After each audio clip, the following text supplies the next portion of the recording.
Karibuni wandugu watazamaji wa News World One Media, mahali popote mlipo, niwakaribishe kufuatilia habari zetu za kila siku. Twende moja kwa moja. China inasema italinda haki za kisheria pamoja na maslahi yake. Tangazo la Beijing limejiri baada ya Marekani kutangaza tozo ya asilimia 25 kwa bidhaa toka mataifa yanayoendelea kufanya biashara na Tehran mashariki wa Beijing. Shirika la wanaharakati wa haki za kibinadamu lenye makao yake nchini Marekani limeripoti kwamba karibia watu 1000 wameuawa katika maandamano yanayoendelea nchini Iran. Shirika hilo aidha limesema watu 1847 kati waliouawa katika kipindi cha wiki mbili zilizopita wakiwa waandamanaji, wakati wengine 135 kati ya waliofariki wakiaminika kuwa maofisa wa serikali au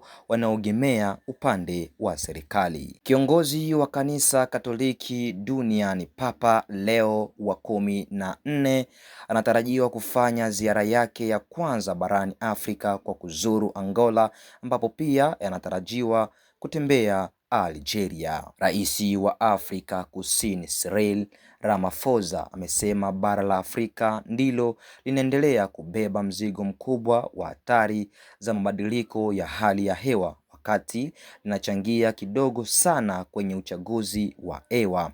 Ramaphosa amesema haya katika mkutano wa maendeleo endelevu huko Abu Dhabi, ambapo imezitaka nchi wachafuzi wakubwa wa mazingira kuonesha uwajibikaji.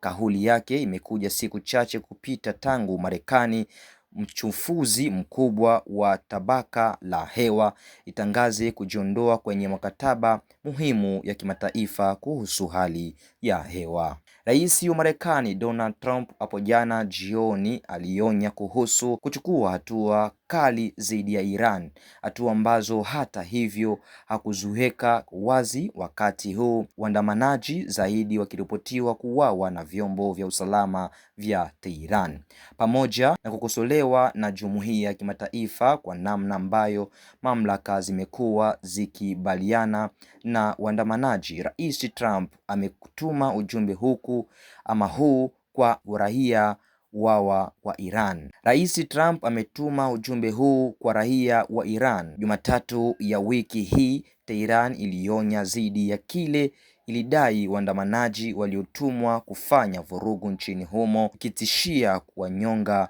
wahusika. Upinzani nchini Uganda hapo jana ulieleza kuguswa na kuonya kuhusu jeshi kutumika kwenye siasa, wakati huu likitangaza kusambaza maelfu ya askari wake kutoka ulinzi wakati wa zoezi la kupiga kura Alhamisi ya wiki hii. Wanasiasa wa upinzani akiwemo kinara wake Robert Kyagulanyi wanasema wanajeshi wanatumika na watatumika kutisha raia siku ya kupiga kura. Waziri wa ulinzi wa Denmark ameliambia shirika la habari la AFP kwamba wataimarisha iwapo vikosi vya kisiwa cha Greenland. Hatua hii inakuja wakati huu Rais Trump akisisitiza kwamba nchi yake ni lazima itachukua kisiwa kwa nguvu za kijeshi. Maelfu ya raia wa Iran wamejitokeza jijini Tehran kuhudhuria mazishi ya maafisa wa usalama 100 waliuawa wakati wa maandamano, wakati huu serikali ikisema kesi dhidi ya waandamanaji waliokamatwa zitaendelea kwa kasi licha ya vitisho kutoka kwa Marekani. Ubalozi wa India jijini Tehran imewataka raia wake kuondoka nchini Iran, ubalozi huo ukisema hatua hii inatokana na hali ilivyo nchini Iran. Katika taarifa iliyochapishwa kwenye ukurasa wa X ama Twitter, India pia imewataka raia wake nchini Iran kuwa makini zaidi pamoja na kuepuka maeneo ambapo maandamano yanayofanyika. Baadhi ya mataifa ambayo siku ya hivi karibuni yamewataka raia wake kuondoka Teherani pamoja na Marekani, Canada na Australia kutokana na wasiwasi kuwa hali inaweza ikawa mbaya zaidi. Shirika la habari la Reuters likinukuu vyanzo vya kidiplomasia limeripoti kuwa baadhi ya wafanyikazi katika kambi ya majeshi wa anga wa Marekani huko Al Aidad nchini Qatar wametakiwa kuondoka. Hatua hii inakujiri wakati huu Marekani ikiendelea kuonya kwamba itaingilia kati katika maandamano yanayoendelea nchini Iran. Kambi ya Al Aidad ambayo ndiyo kubwa zaidi ya Marekani Mashariki ya Kati ina wanajeshi karibia 10,000.